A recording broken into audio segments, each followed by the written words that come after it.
I live in a city that never sleeps, in an apartment that's more of a charging station than a home, and I work as a senior project manager for a top-tier consulting firm. For the last 5 years, my life has been a blur of deadlines, presentations, and lukewarm coffee, all fueled by the ambition to prove myself. This story is about how the biggest achievement of my career, a $50 million deal I bled for, was stolen from me in plain sight, and how a single, unexpected sentence in a boardroom brought it all crashing down. Before this story unfolds, I'd love to connect with you. Please let me know in the comments where you're watching from and what time it is in your corner of the world. It's amazing to see how far these stories can travel. The Vericorp deal wasn't just another project on my whiteboard. It was my magnum opus. It had been my life for 18 grueling months. Vericorp was a titan in the renewable energy sector, and they were looking to acquire a smaller, innovative tech firm to revolutionize their energy grid management.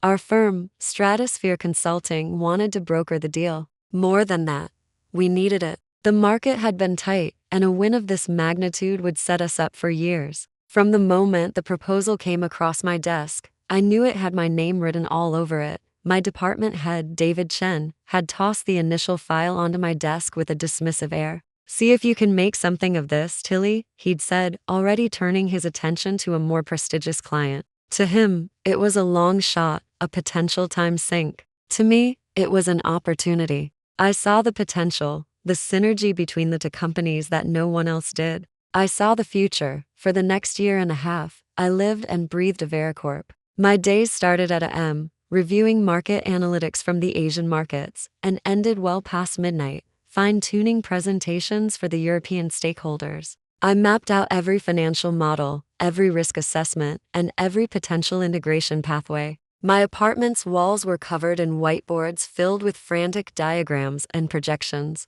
I sacrificed weekends, holidays, and countless nights of sleep. My social life dwindled to occasional texts from my best friend, Chloe, a marketing strategist at the firm. "Still alive in there?" she'd message, usually getting a thumbs-up emoji in response. Hours later, I built the entire framework from the ground up. I identified the target acquisition, a brilliant but underfunded startup called Helios Innovations. I initiated the first contact, nurtured the relationship, and convinced their skeptical CEO that we were the right partners to facilitate their next chapter. Then I turned my attention to Vericorp, a much larger and more intimidating beast. I spent months understanding their corporate culture, their long-term goals, and, most importantly, the egos of their board members. David, seeing the traction I was gaining, began to take a more active interest. At first, it was just a weekly check-in. Then, it became daily. He started attending my meetings initially as a silent observer, then as an active participant,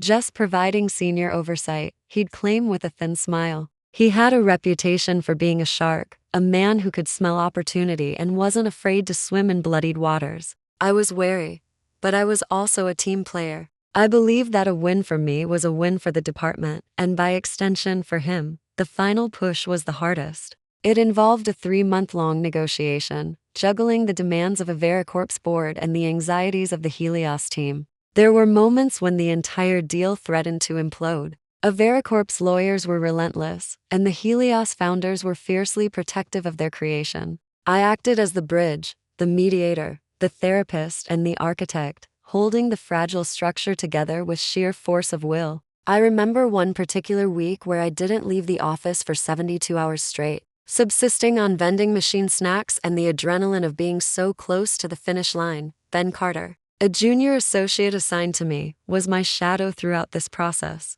He was young, eager, and seemed to worship David. He handled the grunt work scheduling, data entry, proofreading. He was competent enough, but I always felt he was watching, reporting my every move back to his mentor. I dismissed it as paranoia, the side effect of sleep deprivation. Finally, after a marathon 18-hour final negotiation session, we had a breakthrough. Vericorp agreed to the terms. The $50 million deal was greenlit. I was the one who got the final email confirmation from Vericorp's CEO. I remember staring at the screen, my hands trembling. I had done it. I had landed the biggest deal in our firm's recent history. I walked out of the conference room, exhausted but electric with triumph. David was waiting outside, leaning against the wall, scrolling through his phone. He looked up as I approached, his expression unreadable. "It's done," I said, a grin spreading across my face. "They've signed the letter of intent. We got it." He nodded slowly, a small, tight smile playing on his lips.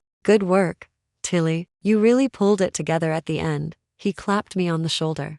"Go get some rest. We'll draft the final internal announcement in the morning." Big day. I should have noticed the way he said we. I should have questioned the lack of genuine excitement in his eyes. But I was too tired, too euphoric to see the storm that was gathering right in front of me. I just nodded, thanked him, and headed home to crash, dreaming of the recognition, the promotion, and the career-defining victory that was finally mine. The next morning, I walked into the office feeling like I was floating on air. I had slept for a solid 8 hours for the first time in months and felt like a new person. I was buzzing with anticipation for the company-wide announcement. This wasn't just a win. It was a validation of all my sacrifices. I imagined the email from the CEO, the congratulations from my colleagues, the long overdue promotion that was sure to follow. I got to my desk and saw a notification for a mandatory department-wide meeting in the main boardroom at AM. The subject line was simple: Project Helios announcement. This was it. I spent the next hour fielding congratulatory instant messages from colleagues who had heard whispers of the successful deal. Chloe swung by my desk, a huge grin on her face. "You did it." I heard the number. 50 million. Tilly, that's legendary. We are celebrating tonight, and you are not allowed to say no. Wouldn't miss it. I laughed, feeling a warmth spread through my chest. Tia M. We all filed into the boardroom. The atmosphere was electric. The firm's managing partners were there, which was rare for a standard departmental meeting. I took a seat near the front, a nervous but excited energy fluttering in my stomach. David stood at the head of the table, next to the main screen, looking unusually smug. Ben Carter was standing just behind him, looking pale and avoiding my gaze. "Good morning, everyone," David began, his voice booming with false bonhomie. "As you all know, for the past year and a half, the firm has been working tirelessly to secure a landmark deal with Avericorp. It has been a long and arduous road, one that required strategic vision, relentless negotiation, and a level of finesse that defines us here at Stratosphere." He clicked a button, and the presentation lit up the screen. The first slide was a splash page with the Avericorp and Helios Innovations logos intertwined with ours. "I am thrilled to announce," David continued, pausing for dramatic effect, "that we have successfully brokered a $50 million acquisition deal. This is a monumental achievement for our department and the firm as a whole." The room erupted in applause. I clapped along, my heart swelling with pride. David let the applause die down before continuing. "An achievement of this scale is never the work of one person, of course, but it does require a leader to steer the ship through treacherous waters," he said, his eyes scanning the room. "It demanded countless hours of my time, crafting the strategy, leveraging my personal connections, and guiding the team to victory." I felt a small, cold knot begin to form in my stomach. My time, guiding the team? He clicked to the next slide. It was a summary of the deal's key achievements and financial benefits. And at the bottom, in bold letters, were the words, "Project Lead, David Chen." Underneath his name, in a smaller font, was a list of key contributors. My name was third on that list, sandwiched between two junior analysts who had done little more than fetch coffee and run data entry. Ben Carter's name was listed right below David's as lead associate. The air was sucked out of my lungs. I stared at the screen, reading the names over and over, convinced my eyes were deceiving me. It felt like a physical blow. Third on the list? A key contributor? I wasn't a contributor. I was the architect. I was the engine. My signature was on every preliminary document, every email chain, every late-night negotiation summary. My name had been the one Avericorp and Helios trusted. I looked around the room. A few people shot me confused, sympathetic glances. Chloe looked utterly furious, her knuckles white as she gripped her pen. But most were just nodding along, accepting David's narrative without question. He was the department head after all. Why would they doubt him? David continued his victory lap, outlining his strategy and his breakthroughs. He talked about his late nights and the personal sacrifices he'd made. He even had the gall to share an anecdote from a negotiation session. My anecdote, a story I had told him in confidence about how I'd bonded with the Helios CEO over a shared love for a niche sci-fi author. But in his telling, He was the one who had built that rapport. I felt a wave of nausea. My mind was racing, trying to process the sheer audacity of the lie. He hadn't just taken credit. He had erased me. He had systematically written me out of my own success story. The 18 months of my life I had poured into this project, the sleepless nights, the relentless stress, all of it had just been absorbed into his career narrative. When the presentation ended, the room once again filled with applause. The managing partners shook David's hand enthusiastically. People started coming up to him, congratulating him. I was frozen in my chair, invisible. As the room began to clear, David walked past me. He leaned in close, his voice a low whisper that no one else could hear. "You're a great analyst, Tilly, a real workhorse. You've got a bright future as part of my team." He patted my shoulder, a gesture that was meant to seem encouraging but felt deeply patronizing. "Don't forget who gives you these opportunities." And then he was gone, leaving me in the echo of his theft. My greatest achievement turned to ash in my mouth. The erased signature on that presentation wasn't just about credit. It was a message. He was telling me that he owned my work, that he owned me. And in that moment, the shock and disbelief began to curdle into a cold, hard rage. For the rest of the day, I was in a daze. I sat at my desk, staring blankly at my screen, the congratulatory messages from the morning now feeling like cruel jokes. I couldn't bring myself to reply to any of them. I felt humiliated, powerless, and utterly betrayed. Every time I saw someone walk past my desk, I imagined they were either pitying me or worse, believing David's version of events and thinking I was just some glorified assistant. Chloe came by late in the afternoon, her expression a mixture of anger and concern. "Tilly, are you okay?" What he did in there was, I don't even have words for it. I finally looked up from my screen, my eyes burning. "He just took it, Chloe, all of it." He smiled and took it. You have to go to the managing partners," she insisted, her voice low and urgent. "You have proof, right? The emails, the documents." I shook my head, a bitter laugh escaping my lips. "Proof of what? That I worked hard?" "David will just say he delegated the execution to me while he handled the high-level strategy. He's my boss. It's his word against mine. Who do you think they'll believe? The department head who just landed a $50 million deal, or the workhorse analyst?" Chloe knew I was right. David had positioned himself perfectly. He had inserted himself into the project just enough in the final months to be able to claim ownership, while I had done all the heavy lifting. Complaining now would just make me look like a sore loser, someone who couldn't handle being a team player. It was a carefully constructed trap, and I had walked right into it. "So what are you going to do?" Chloe asked softly. "Just let him get away with it?" "I don't know," I whispered, feeling a profound sense of defeat.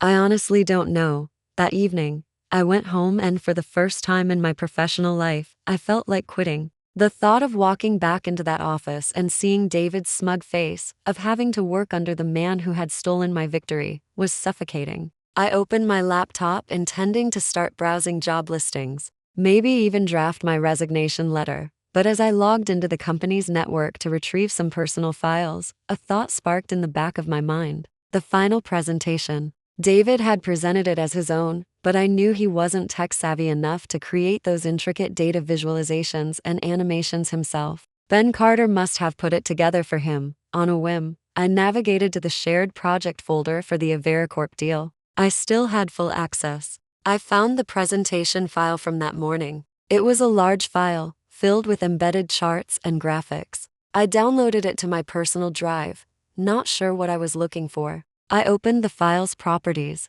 clicking through the details. Created by Ben Carter. Last modified by David Chen. Nothing unusual there. But then, my curiosity got the better of me. Chloe was a marketing guru, but she also knew a surprising amount about digital forensics from a messy legal battle her department had gone through a year ago. She had once told me that digital files, especially complex ones from corporate software, often contained hidden data metadata, version histories, and revision logs that most users never see. I started digging into the presentation's backend data. It was like peeling an onion. I went through the XML data, the package contents, and the revision logs. Most of it was just indecipherable code to me. But then, in a comment log deep within the file's structure, I found something. A series of saved versions, each with a timestamp and a user ID. I saw dozens of my own saves from when I had created the initial templates and data charts weeks ago. Then, I saw a flurry of activity from Ben Carter from the previous night,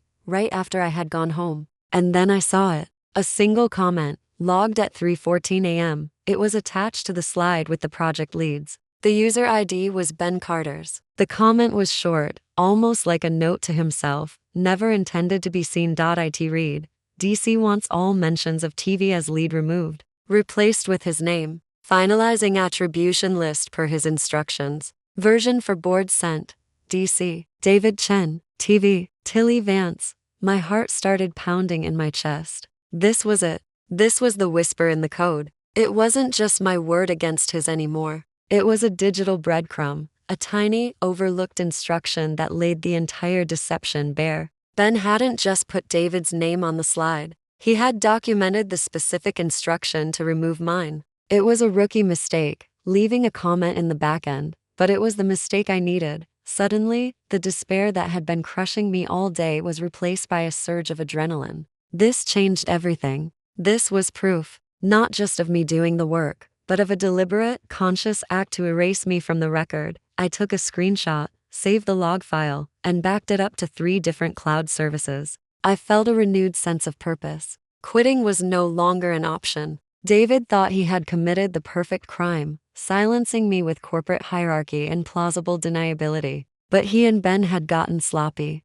They had left a trail, and I knew, with a certainty that chilled me to the bone, that I was going to follow it. This was no longer just about getting credit. This was about justice. The investigation had just begun. The discovery of Ben's comment was the spark, but I knew it wasn't enough to start a fire. A single, cryptic comment could be explained away. David could claim it was a misunderstanding, or that Ben had misinterpreted his instructions. I needed more. I needed a pattern of behavior, a clear and undeniable digital trail that would lead directly back to David. My focus shifted from my regular work, which now felt meaningless, to a clandestine investigation. I became a digital archaeologist, sifting through the ruins of the AveraCorp project files. I started with the version history of every key document in the shared drive, the initial proposal, the financial models, the risk assessment reports, the final contract drafts. The firm used a sophisticated cloud-based server that tracked every single change.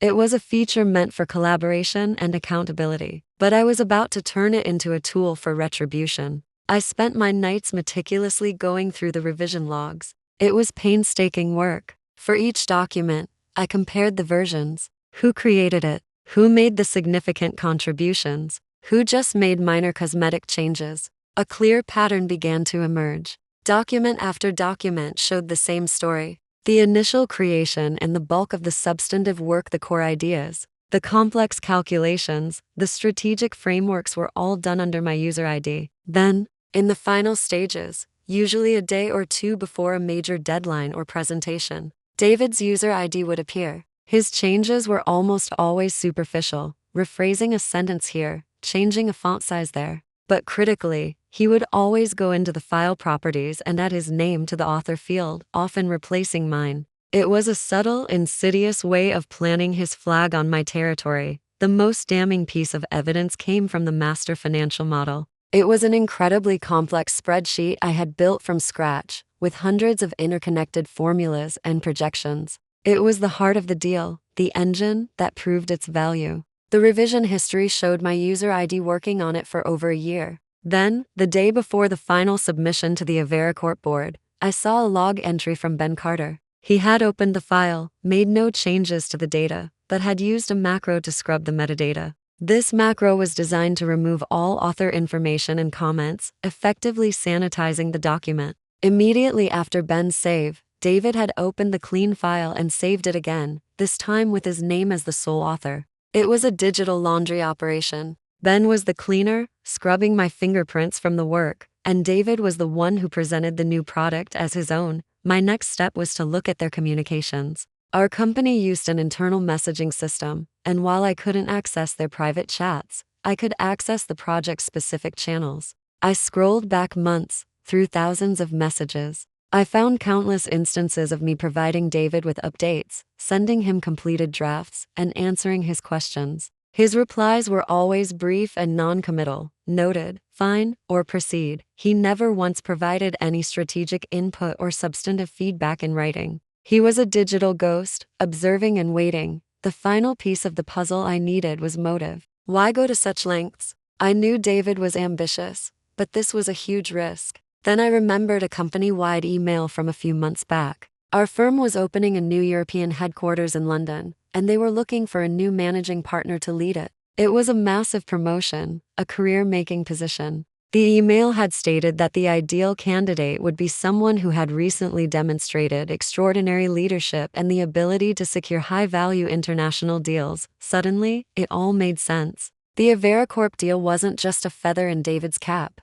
It was his golden ticket to London. He hadn't just stolen my work for a bonus or a pat on the back. He had stolen it to secure a career-altering promotion. This was premeditated, calculated, and ruthless. I compiled everything I had found into a secure, password-protected folder on my personal drive: the presentation comment, the document revision histories, the metadata analysis, the chat logs, and the email about the London position. I laid it all out in a clear timeline, creating a devastatingly simple narrative of his theft. Each screenshot was a nail, and I was building his professional coffin. I knew I couldn't just drop this bomb on our. That would lead to a messy internal investigation where David could use his position and influence to muddy the waters. I needed a different venue. I needed a moment of maximum impact, a place where the truth would be undeniable and the fallout would be uncontrollable for him. The AveraCorp deal was finalized. But there was one last ceremonial step: the official closing dinner. It was scheduled for the following week. It would be a lavish affair, attended by our firm's managing partners, key stakeholders from AveraCorp, their legal team, and the founders of Helios Innovations. And that's when I saw my opening. The client, AveraCorp, they didn't care about our internal politics. They cared about integrity and competence. They had built a relationship with me over 18 months. They trusted me. What would they think if they found out that the person being celebrated as the architect of their deal was a fraud, and the real project lead had been systematically erased? My target was set. The closing dinner would not be David's coronation. It would be his reckoning. With my digital evidence secured, my next move had to be strategic. I couldn't do this alone. I needed an ally, someone who could not only corroborate my story but also help me navigate the political minefield I was about to walk into. My first and only choice was Chloe. I asked her to meet me at a small, quiet coffee shop far from the office. I laid out my laptop and walked her through everything I had found: the hidden comment, the revision histories, the metadata scrubbing. I showed her the timeline I had built, connecting David's actions directly to the London promotion announcement. As she looked through the evidence, her usual cheerful expression hardened into one of cold fury. "Tilly, this is unbelievable," she whispered, shaking her head. "It's so much worse than I thought. This is a deliberate, systematic campaign to defraud the company and AveraCorp," I added. "They believe David was their main point of contact. They signed a deal based on a lie. So what's the plan?" she asked, her eyes meeting mine. "You're not going to HR, are you?" "No," I said firmly. "I'm going to the closing dinner. And I'm going to make sure the truth comes out in front of everyone." In front of the client. Chloe's eyes widened slightly. "That's a high-risk move, Tilly. You'll be detonating a bomb in the middle of the firm's biggest celebration. The partners will be furious. They'll be furious at David when they see this," I countered, tapping the screen. "Reputation is everything in this business. And David has put the firm's reputation at risk. I'm not just fighting for my credit anymore. I'm protecting the company from a fraud." Chloe was silent for a moment, considering the implications. Then, she nodded slowly. "Okay, I'm in. What do you need from me?" "I need a silent partner," I explained. "First, I need you to be my witness. If things go sideways, I need someone who has seen this evidence and can back me up. Second, you know people. You're in marketing. You have a different network within the firm. I need you to discreetly gauge the sentiment. Do people on other teams suspect anything? Has David been bragging?" Chloe agreed without hesitation. Over the next few days, she became my eyes and ears. Her feedback was invaluable. She confirmed that David had been on a victory tour, taking other department heads to lunch and talking at length about how he single-handedly saved the AveraCorp deal from collapsing. He was building his narrative, reinforcing the lie across the entire company. This only strengthened my resolve. My own preparation was focused and methodical. I needed to get my evidence in front of the right person at the right time. Simply standing up and making an accusation at the dinner would be messy and unprofessional. I needed a catalyst, an undeniable trigger. My target was Mr. Arthur Finch, the lead counsel for Avericorp. I had worked closely with him during the final intense stages of the negotiation. He was old school, sharp as a tack, and had a zero-tolerance policy for dishonesty. He was the one who had grilled me for hours on end about the financial models and risk assessments. He knew better than anyone whose mind was behind the architecture of the deal. He was my key. I created a condensed 2-page executive summary of my findings, complete with the most damning screenshots. I also put the entire folder of evidence onto a sleek, encrypted USB drive. My plan was to give it to him before the dinner's main speeches, to arm him with the truth before David had a chance to deliver his victory speech. The day of the closing dinner, my nerves were shot. I felt like I was walking towards a cliff, not knowing if I was about to fly or fall. Chloe sent me a text message that morning. "Remember why you're doing this. You earned this. Don't let him take it." Her words were the armor I needed. I arrived at the upscale restaurant where the dinner was being held. I saw David near the entrance, schmoozing with our managing partners, accepting their praise with a practiced humility that made my stomach turn. He was living my reality, and he was reveling in it. I spotted Mr. Finch talking to one of his junior associates near the bar. This was my chance. Taking a deep breath, I walked over to him. "Mr. Finch," I said, my voice steady despite the adrenaline coursing through my veins. "Matilda Vance, it's a pleasure to see you again." He turned, a flicker of recognition in his sharp eyes. "Miss Vance, of course. You are the one who finally made sense of those convoluted growth projections. Excellent work on this deal, truly." His words were a balm to my wounded pride. "Thank you, sir. That means a great deal coming from you." I paused, then lowered my voice. "I wonder if I might have a brief, confidential word with you before the evening gets underway? There is a matter of professional integrity related to this deal that I feel you have a right to be aware of." My choice of words, professional integrity, was deliberate. It was a phrase that would resonate with a man like him. His polite smile faded, replaced by a look of serious concern. He glanced around, then nodded towards a quiet corridor leading away from the main room. "Lead the way, Miss Vance," he said, his tone now formal and all business. The alliance, silent and powerful, was about to be forged. The corridor was quiet, buffered from the celebratory chatter of the main dining room. The weight of the moment pressed down on me. My career could end right here, in this hallway. Mr. Finch stood before me, his expression impassive, waiting. "Mr. Finch," I began, my voice low and even. "Over the last 18 months, you and I spent countless hours working through the intricacies of this deal. You know the level of detail and commitment that was required." "I do," he said, his gaze unwavering.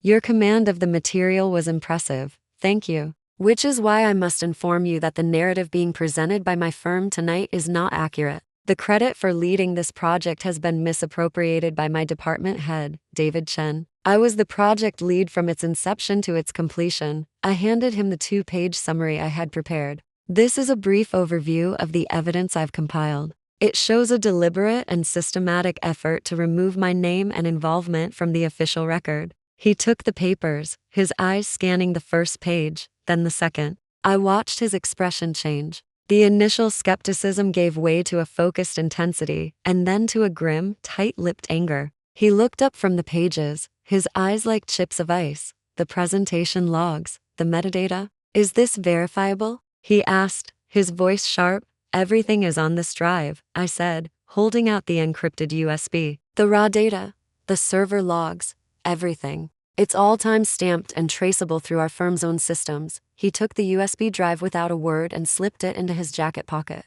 He stood in silence for a long moment, his jaw tight. I could see the gears turning in his legal mind, processing the implications not just of the theft, but of the potential fraud against his client. Avericorp had entered into a $50 million deal under false pretenses about who was leading the project. "Miss Vance," he said finally, his voice cold and hard. "Thank you for bringing this to my attention. Avericorp places the highest value on transparency and integrity. Please, return to the dinner. Say nothing of this. Let the evening proceed as planned. His instruction was clear. He was taking control. I had lit the fuse, and now the bomb was in his hands. I gave him a single, grateful nod and walked back into the dining room, my heart hammering against my ribs. I took my seat at a table with Chloe and some other colleagues. David was at the head table, seated next to our CEO and the CEO of Avericorp. He looked completely at ease, the king in his court. The dinner service began, but I couldn't eat. I just watched Mr. Finch, who had returned to his seat and was now engaged in a quiet but intense conversation with the Avericorp CEO. I saw him discreetly pass the printed summary under the table. The CEO's expression soured as he read it. Finally, the time for speeches arrived. Our CEO stood up, gave a glowing speech about the firm's success, and then introduced the man of the hour. I'd like to turn the floor over to the brilliant strategist who led this charge from day one, our CEO beamed. The head of our mergers and acquisitions department, David Chen. David stood up to a round of applause, a triumphant smile plastered on his face. He walked to the podium, basking in the spotlight. This was his moment, the culmination of his grand deception. Thank you, he began, holding up his hands. This was truly a team effort, but as the leader of that team, I'm incredibly proud of what we've accomplished. He launched into his well-rehearsed speech, filled with statements and anecdotes of his challenges and triumphs. As he spoke, I watched Mr. Finch. The lawyer sat perfectly still, his eyes fixed on David, his expression utterly unreadable. David was just hitting his crescendo, talking about the bright future of the Avericorp partnership, when Mr. Finch subtly raised his hand. It wasn't a dramatic gesture, but it was enough. He was a client, and a powerful one. Everyone noticed. David faltered, confused. Yes, Mr. Croft? I mean, Mr. Finch? He had momentarily forgotten his name, a sign of his rattled nerves. Mr. Finch stood up slowly. The silence in the room absolute. Mr. Chen. My apologies for interrupting, the lawyer said, his voice calm, but carrying an undeniable authority that cut through the room. I have just one question for you. Throughout your speech, you've detailed your leadership on this project. So perhaps you can clarify a small point for my client's benefit. He paused, letting the tension build. My legal team and I spent approximately 60 hours in final negotiations with the lead analyst on your team. We found her to be exceptionally brilliant and the true expert on every facet of this deal. Yet, I don't believe you've mentioned her name once. He turned his head slightly, and his eyes found me in the crowd. Her name, Mr. Finch continued, his voice ringing with clarity, is Matilda Vance. Could you please explain to us, and to your own managing partners, why the person who actually did the work has been erased from this story, while you stand at the podium claiming her success as your own? The silence that followed was deafening. David stood at the podium, his face ashen. All the color had drained from it. He opened his mouth, but no words came out. Every eye in the room was on him. The managing partners were staring at him with looks of utter shock and dawning horror. Mr. Finch wasn't finished. He held up the USB drive. And perhaps you can also explain the digital evidence I now possess, which documents your explicit instructions to remove Miss Vance's name from all project materials. My client finds this behavior to be, at best, deeply unethical, and at worst fraudulent. It was a public execution. David just stood there, speechless and exposed. Our CEO, looking furious, stood up and walked to the podium. He took the microphone from David's limp hand. This dinner is concluded, he announced, his voice tight with rage. David, my office, now. The reckoning had arrived, and it was more spectacular than I could have ever imagined. The aftermath of the closing dinner was swift and brutal. The implosion was immediate. While David was being escorted to the CEO's office, the Avericorp delegation, led by Mr. Finch, made it clear to our managing partners that their continuation of the deal was contingent on a full and transparent resolution to this integrity issue. They were disgusted, and they held all the cards. The next morning, an emergency board meeting was called. I was asked to attend. I walked into the same boardroom where David had stolen my credit just a week before. This time, however, the atmosphere was funereal. The managing partners sat at one end of the table, and I sat at the other. David was nowhere to be seen. Ben Carter was there, sitting in a chair in the corner, looking terrified. I was asked to present my evidence. I did so calmly and factually, walking them through the digital trail step by step. When I was finished, the CEO turned to Ben. Is this true? Did you alter these documents on Mr. Chen's orders? Ben, pale and trembling, could only nod, mumbling a quiet yes. The verdict was instantaneous. By noon, a company-wide email was sent out. David Chen was no longer with the company, effective immediately. Ben Carter was suspended pending a full HR review. The email was concise, citing only a violation of the company's code of conduct.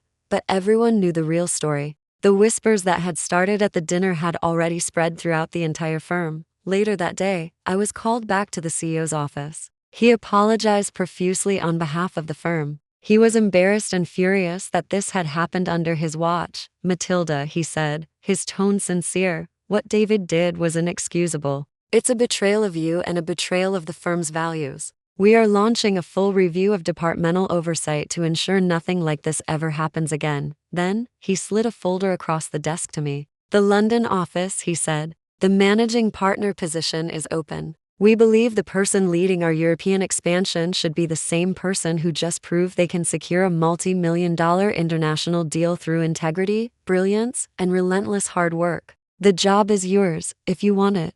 I was stunned. It was everything David had tried to steal, handed to me on a silver platter. But it wasn't just about the promotion. It was about the acknowledgement. It was about the restoration of truth. I accepted. A week later, a second company-wide email went out, announcing my promotion to managing partner of the new London office. The email explicitly detailed my sole leadership and architectural role in the successful Averacorp acquisition. The circle was complete. My name hadn't just been restored. It had been carved in stone. Chloe was ecstatic, and we had that celebratory dinner, which was 1,000 times sweeter than it would have been before. My story became something of a legend at the firm. A cautionary tale about hubris and a lesson in the power of a digital paper trail. As I packed up my apartment, preparing for the move to London, I reflected on the whole ordeal. The betrayal had been painful, a deep wound to my professional pride. But walking through that fire had forged something new in me.